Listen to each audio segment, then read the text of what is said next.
paano papalitan ng login password ang ating BPI account online sa pamamagitan po ng kanilang BPI app.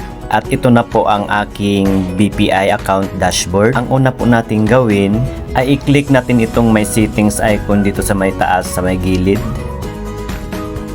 And then i-click natin itong change password. Make sure your OTP is always secure. So i-click lang natin itong I understand. So ngayon guys, dito sa pinakauna, ilagay muna natin ang ating ginagamit na password ngayon. At dito sa pangalawa, dito na po tayo gagawa ng bagong password. So ganun pa din po ang paggawa.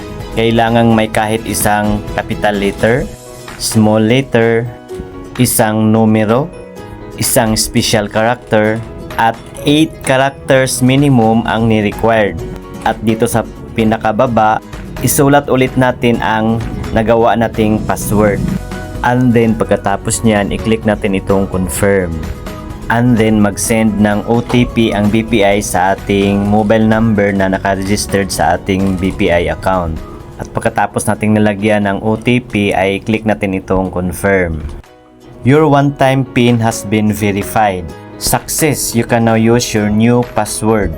So ganun lang po guys. Ina-advisean po tayo ng mga eksperto na kailangang magpalit po tayo ng password sa ating mga bank accounts every 90 days para maiwasan ang mga cyber criminal o mga scammers na gamitin ang ating account.